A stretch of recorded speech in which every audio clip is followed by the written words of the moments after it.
Hello, welcome to Lockdown Lunchtime number 4. This week we're going to do a little time travelling tour of some of Hertford's lost buildings.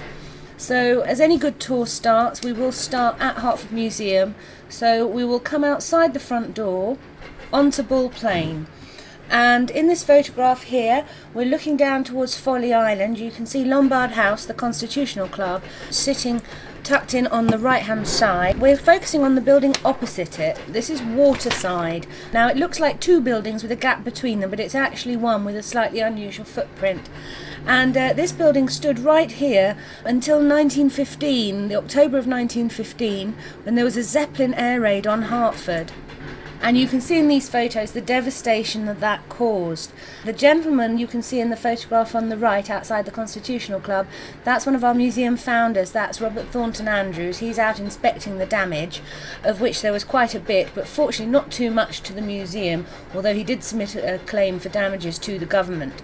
But you can see that Waterside is absolutely devastated. But greater than this was the actual human cost of the Zeppelin raid. Unfortunately, people were attracted to the sight of this airship in the sky, and everybody that had been having a nice quiet drink in the Constitutional Club ran outside to have a look at it. And this was their undoing. It was a case of curiosity killing the cat, unfortunately. And in fact, 9 people were killed in this Zeppelin raid on Bull Plain. And amongst those were James Gregory, who was the organist at All Saints Church, but actually very sadly the youngest victim was George Game, who was just 4 years old, and he lived at Waterside. So the whole site was completely devastated. There was no pulling this bit back from the brink. The whole building had to be demolished. But fortunately for the town, Lieutenant Colonel Osmond McMullen made a gift of a brand new health centre to Hertford in 1932, and that building still stands today, and it still serves the town as a health centre. So we'll carry along up Bull Plain towards the town. We'll turn our backs on the Folly and move up Bull Plain to see one of our neighbours. And this is Joseph Seymour, and he resided at 12 to 14 Bull Plain, and you can see his offices there right next to Beadle House on that side of Bull Plain. And Joseph Seymour, you can see on his sign, it says that he's a naturalist and skin tanner, and he was also a very, very talented taxidermist, and he worked very closely with the museum in the early days, helping us with our displays and with our natural history specimens. So here's a picture of him. As you can see, he looks every bit the dashing modern Victorian naturalist about town, and the central pictures of him in later life. But there are 2 animals here on the screen as well. In the bottom we've got a mute swan, and according to our collections records, this was found in Hartingford Road with a broken wing in 1916 and set up by Mr. Seymour and the curator. Now we don't know if the swan was dead when they found it, but it certainly became dead and was preserved very beautifully here by Mr. Seymour for the museum collection, where it still resides. Above it you can see this rather attractive perch which was caught at Pan's Hanger, and that's another example of his work here at the museum. So we'll just take another quick look back at his building just to get a good look at it. Tucked in next to Beadle House. It didn't last too much longer. It was demolished in 1930 to build the arcade. Now we mentioned this in the session on markets, which some of you may have seen, and this photograph on the right shows the arcade at the end of its life. It's quite a nice 1930s building, and you can see the entrance to the arcade is boarded up. It was a series of shops with a tunnel through the centre that came out onto Green Street on the other side. So this was a great little oasis for shoppers who wanted to avoid all the traffic and hoi polloi on Railway Street and its very narrow pavements. They could cut through the arcade, and the picture in the bottom left is the side of it emerging onto Green Street. But unfortunately progress doesn't stop, and this building itself was demolished around 1979 to make way for the new Birchley Green shopping precinct, and you can see the current buildings that occupy the site in the top left photograph, and the entrance to the service yard for the shops is echoing there the old entrance to the arcade. So we'll carry on up along Bull Plain, heading into town, and at the top of the road we come across this rather square, unprepossessing building. Now, this isn't a lost building as such, though you may well not recognise it. Here we are at the corner of Bull Plain and Maidenhead Street. Now this building, which dates from around 1888, underwent an extreme makeover in 1891 for Graveson's department store. When they took it on, they wanted it to demonstrate what a modern, exciting department store they were going to be. And as you can see, the ugly duckling has become a swan here on the corner of Maidenhead Street. So we'll pass by Graveson's and just have a little look across Salisbury Square. But we can't see the White Hart at the moment because this space is occupied by two pubs, the Red Cow and the Vine. Now this is a slightly later photograph, so we can see Graveson's tucking in on the right. The building in the foreground, currently occupied by Jasper Stevens' cycle shop, was the Red Cow pub, and the building behind it was the Vine. Now this map here shows you quite how they were situated within the space, and you can see the White Hart Inn and the Victoria tucked behind. Now the Victoria pub was behind the White Hart, and it's currently occupied by the Pie and Mash shop, that building there. But you can see how it tucks in between the Town Hall, Railway Street and Bull Plain. So we'll just take another look at these pictures. These are slightly older pictures, so this is the Red Cow on the left in full swing, and on the right we've got the Vine, and you can see this man stood outside the Shire Hall, Bull Plain's off in the distance, and you can see the Victoria pub on the right hand side, and it's completely blocking the space. Now, the Red Cow and the Vine were very old pubs. There's a list of pubs that were in existence in 1621, and both of these pubs were on it, although they had slightly different names. The Vine was called the Christopher, and the Red Cow was the Labour in Vain. Now, the Red Cow shut in 1910, and it was converted to retail, hence Jasper Stevens' cycle shop. And the Vine closed in 1903 and was converted into offices for the County Council Education Department.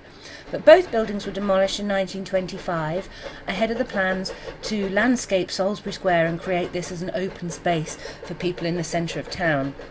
So we'll head around the corner onto Maidenhead Street, where we're confronted by the Old Coffee House Inn. Now this was a beautiful building, decorated with these beautifully carved wooden pilasters of mythical figures and beasts. And it was demolished in the name of progress in 1937, and when it was pulled down, fortunately our curator at the time, Herbert Caleb Andrews, happened to be passing by and rescued these pilasters from the builder's debris, and he took them back to the museum. And they're not the only thing he rescued, also this rather lovely beer engine. And you can see the pilasters once you're allowed back in the museum. They're on display on the ground floor and on the first floor, and they're one of the first things you see when you walk through the door. But the Coffee House Inn had to go, and in its place was a rather pleasant enough 1930s building for shops and office space. And as you can see now, it's occupied by Keach Hospice Shop and the Castle Snooker Club. So if we sneak around Honey Lane a little bit, you can see this beautiful curved window front here, and this is a building that was the Highland Chief pub. On the right you can see the staff of the Highland Chief in 1876 going about their business, but it was used for various shops after that. And you can see on the left here it tucked behind the Coffee House Inn, looking down towards Maidenhead Street. And this is pretty much the scene that we have today. Pilgrim House now occupies that space. I can't say it's an improvement, but there we go. So we'll duck back down Honey Lane onto Maidenhead Street and trot along heading towards the castle to the end of Maidenhead Street, where we come across the Green Dragon Hotel. Now it's a very large, substantial and serviceable building sitting on the end of Maidenhead Street. In the bottom left-hand corner picture, you can see we're stood in Maidenhead Street facing towards what would be the castle gates, but we can't see them at the moment. They don't exist, and instead there are some shops there blocking the view to the castle. We can also see Stalabras the Butcher next door to the Green Dragon, and as you can see it was a perfectly decent building occupying a very large plot. Now it was bought up by Macmullans in 1901, but unfortunately it was completely destroyed by fire in 1903, so Macmullans got onto a local architect called James Farley, and he came up with a marvellous design for a very imposing new hotel. And here it is, the building that we know today, the Green Dragon Hotel. And it was designed to have shops below, to have every convenience and comfort for the discerning traveller. It even had motor pits for those modern motorists who were speeding through the town now and again, and stabling for the more traditional. And you can see those windows, the views that they must have offered over towards Hertford Castle must have been something quite special. So it was a very grand hotel, and it said to visitors coming to Hertford that we were a modern and exciting town. But it was not to last. Unfortunately, the hotel ceased to be profitable, and it was closed in 1952 when it was converted to shops, offices, and there's some residential space there. So there are still some people enjoying those wonderful views. So we'll stay where we are for a minute and just have a little look over the road. In the earlier photograph of the Green Dragon, we could see that there were shops blocking our view of the castle, and these are those shops on the right-hand side. You can see just a little bit further up the Working Men's Unionist Club on the right there. But these shops were blocking the view to the castle, which at the time wasn't a big problem. But in 1911, to commemorate the accession of George V, the Marquis of Salisbury, who owned the castle, leased it to the Hertford Corporation for 75 years at a peppercorn rent of £2.06 a year. So this was a wonderful event. People were very excited they were going to have the opportunity to roll around the castle grounds and enjoy it. So some plans were made that a new entrance should be created. And in this photograph on the left of a funeral going past, you can see the space opposite the Green Dragon is already a building site. Those houses have been demolished and they're getting ready to start work. So the grand unveiling and opening of the castle took place in July 1912, and fortunately for the town, Osmond McMullen, he of the Health Centre fame, a few years prior to that, made a gift to the town of the beautiful castle gates that we can still enjoy today. Now everybody flocked out to attend the grand opening. As you can see, all the very important people are here at the front, making sure they're in the mix, and it was a wonderful event, the first time that people could really roll around those grounds. And these are those gates, bought and paid for by Osmond McMullen, and I love this photograph. It makes me feel a bit half and half, because in this beautiful landscape grounds we now have our theatre, which is a wonderful addition to the town, much loved by all of us and much appreciated, and also the Wetherspoons. But when we look at this photograph and see how attractive it was and what a grand entrance to the castle, it's hard not to feel that we have lost something. But anyway, we're not going to go and visit the castle today. We're going to carry on up the Wash, heading towards Castle Street. So let's keep going. And we come along to Parliament Row. Now this was a row of cottages opposite the War Memorial later on, and facing the Blackbird's pubs and those shops along there. So they were sort of low-income housing people, not in particularly great state of repair. We'll move up the street a little bit further. Here's another view of Parliament Row. There are some little boys lounging around and loitering about, as little boys are wont to do. And I'd like you to focus your attention on the boy on the right who's leaning against Hewitt Burgess bootmaker's shop. So we'll take another little look at that building. And here it is. The whole site of our War Memorial was covered by a couple of very large buildings facing Parliament Row. This is Hewitt Burgess, and behind him is Bruton's the tailor. So it was a very large plot of ground. Now, after the First World War, there was a lot of conversation and discussion around war memorials. Some people were very against them. They wanted to move on. They didn't want to have constant reminders in their high street. Others felt that marks should be made to honour those who'd given their lives. So in Hertford, we decided that we did want a war memorial. And luckily enough, another very rich person came along to help us out. And this was Sir Edward Pearson of Brickendonbury. Now he bought up Bruton's and Hewitt Burgess and had them demolished for £2,000, and he gave the site to the town for the War Memorial. So they had to go. And here you can see they wasted absolutely no time. They'd almost finished the War Memorial before they'd finished demolishing the buildings. You can see work is taking place at a terrific speed. There's a little cabin down there. It's not a portaloo, that's the foreman's shed. And Parliament Row is still standing guard, facing its new neighbour as it is constructed. And here is the unveiling of the War Memorial. We've got this wonderful map at the museum, a little plan telling everybody where they were going to stand at the unveiling ceremony. And there's the Girl Guides tucked in next to the Boy Scouts. Hopefully nobody's messing about and spoiling it. And the building you can see in the photograph, the large building behind the War Memorial, that was the Hertfordshire Mercury offices. It's now Hertford House Hotel. But the Mercury photographers would have had a bird's eye view of all of the dignitaries arriving and all of the goings on for their photographs. So that worked out very well. But Parliament Row, having survived the construction of the War Memorial, was not to live for too much longer. And it was demolished and Electricity House was constructed. Parliament Row had gone into a state of disrepair, and so new housing was found for people. And this site here, Electricity House, a very imposing building designed to be the showroom for the electric power supply company.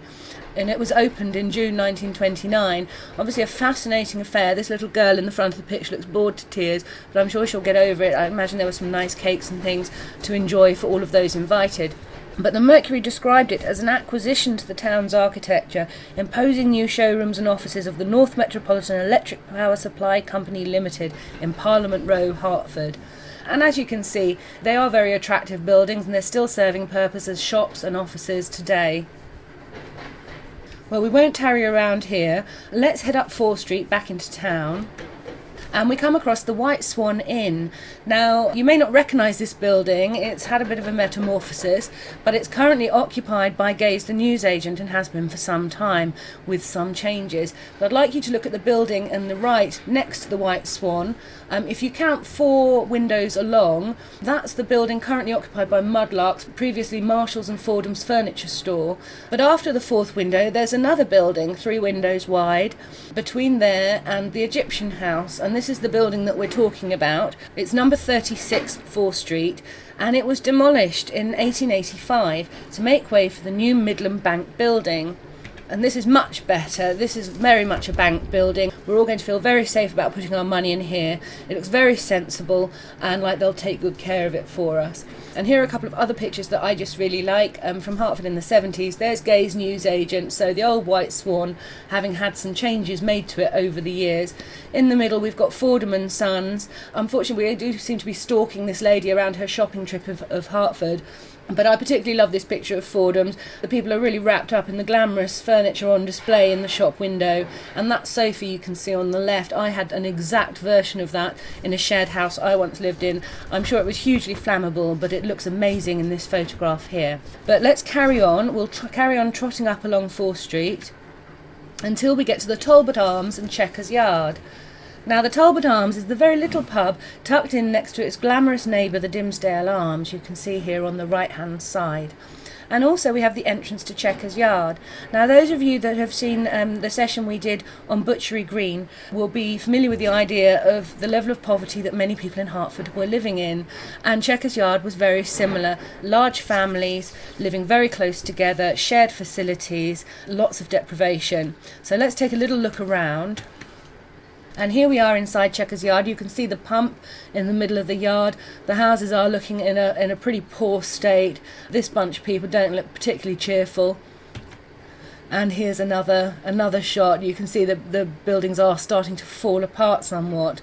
Now, Chequers Yard was owned by the Paws estate, and they found it a bit of an embarrassment, so they wanted to find new housing for the people living there and come up with a new scheme. Now, Hertford at that time didn't really have a decent post office, and as the town was becoming more modern, more exciting, new glamorous buildings going up, it was really felt that we needed something a bit more showbiz in terms of a post office. So the Paws estate decided that they would convert the site into a post office. Now, here are some plans. The plan on the left is Chequers Yard as it was pre the post office, and you can see the Dimmesdale Arms Hotel bordering the site. The little plot at the front next to that is the Talbot Arms, and then you've got all the cottages and yards of Chequers Yard. On the right, this is the site for the new proposed post office. It's a big spot. You can see also that the Talbot Arms has got a slightly bigger plot to work with there, so that's good. And there's a new little pathway that's going to be created, and that's Post Office Walk as we know it today. So let's see what happened. There's the Talbot Arms. It's now got nothing to worry about next to the Dimmesdale Arms. It's got nothing to be ashamed of. It is a beautiful building. It's got all the bells and whistles, all the architectural trickery going on, and the beautiful stonework. So it really is a Cinderella story for that pub. The post office, here we can see the ceremony for laying the foundation stone. An awful lot of people have turned out. There obviously wasn't a huge amount of entertainment at the time, but people have got very excited and turned up to see that going on. But the finished post office itself, we know the building very well on 4th Street. Unfortunately, no longer is it serving as our post office, and we're still waiting to see what it might become. But when it first opened in 1890, it was a real state of excitement. Here's the post office team. They're raring to go, revving up their bicycles. They cannot wait to get out and about delivering our mail. And on the building you can see still today the plaque that tells you it was erected by the Paws estate in 1890. So we'll stay where we are and just have a quick look across to the other side of the road. There's the Corn Exchange, and next door to it is number 33 4th Street. Now this was demolished in 1889 to make way for Market Street.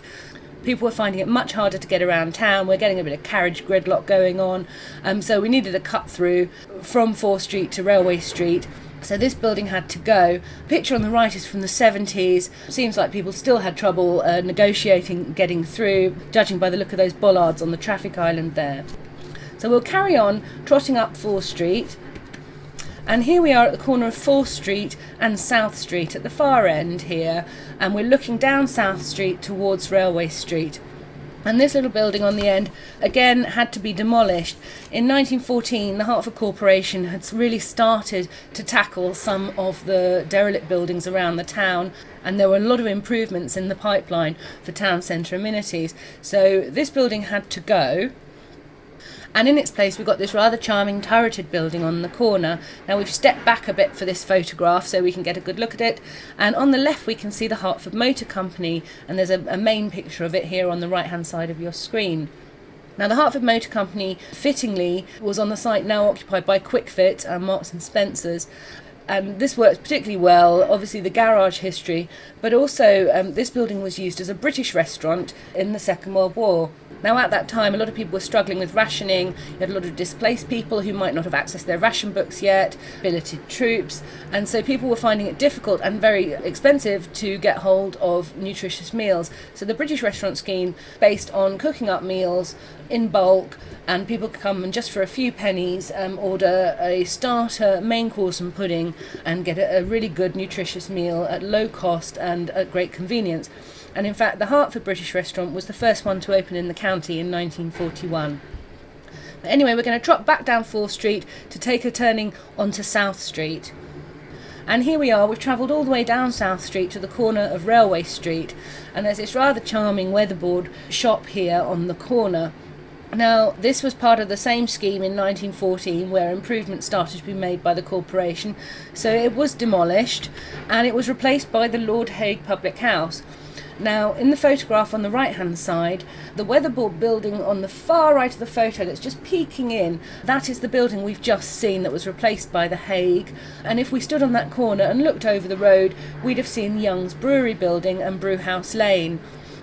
The Young's Brewery closed in 1896 and Brewhouse Lane was closed in 1897, and sadly this building was demolished. And when I look at these images now, I think, gosh, you know, these would be some very swanky flat conversions for young professionals. Probably go down a treat locally, right next to the Hertford East Station. But sadly it wasn't to be, and the building was lost. So we'll head down Railway Street, heading back towards the museum. And we'll pass the Lion's Head. This was known for this cast of the lion on the outside. The Lion's Head was in operation from 1853 to 1961, and at one point in its history it was right next door to the Hertford Town Football Club Social Club, so that was quite handy. People could pop in and out for a pint. But just a couple of doors down, heading closer towards town, was another pub, the Turks Head. Now in this picture on the left, this is it in its first incarnation, and it's butting right up to the corner of Birchley Street. You can see the timber building on the far left of that photograph.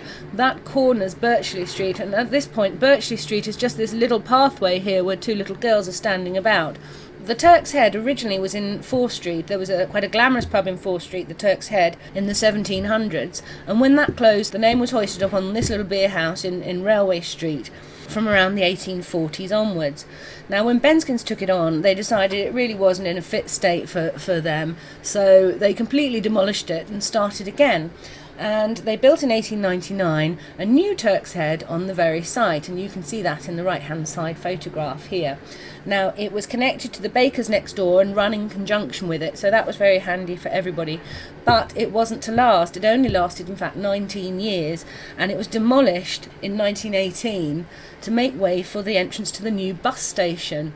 And so Birchley Street had to be widened to allow access to the bus station and car park that the corporation were planning, which finally opened in 1935, and so this building had to go to make room for that.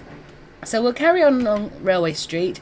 We turn and look back, you can see that timber building that we saw in the early photograph of the Turks Head there guarding the corner of Birchley Street. And look further on, you can see the Lion's Head and the social club. And just past that, there was another pub, the Warren House. That was demolished, and that site is now occupied by Warren Place, named in its honour, the little group of shops there. And this photograph that I've shamelessly stolen from Google, you can see in the right-hand side, shows you the site as it is now. So we'll head back towards the museum. We're coming towards the end of our tour, and we'll hit Bull Plain. And this is a lost and not lost building. This is the Bull Pub on Bull Plain. Now, initially it was lost and then it was found. The first Bull on Bull Plain was slightly further up. It was towards the corner of Bull Plain and Maidenhead Street, and that was there from around 1719. But it was demolished in 1863, and so the Bull moved down to right opposite the museum, and the building is still there today, as you can see in the little picture. But we don't have any images of the old Bull because it was demolished before anybody felt inclined to photograph it. But, however, we do have this. It's everyone's favourite artist, Rowlandson, once again coming up with the goods from the museum collections. And this is a painting in our collection by him of the Bull in Bull Plain. And this was the stable area. And it would have been very busy, a lot of people coming into Hertford for the market trading. And you can see this stable lad is having to put some horses away. The horses look absolutely exhausted. And it would have been a very busy, noisy, bustling place. So we've come to the end of our tour. We're back at the museum, and I do hope you've enjoyed it. If you have enjoyed it and you are able to and would like to, we would love it if you would be able to make a donation to the museum by going to our website, hertfordmuseum.org, scrolling down to the donate button, and you can see a whole wealth of images of Hertford's lost buildings on our image library webpage, hertfordmuseumuimages.org. And as ever, if you have any queries, please do email me. Thank you so much, and hopefully I'll see you next week when we'll be looking at Earth, Wind and Fire, Hertford disasters. So hopefully see you then. Thank you.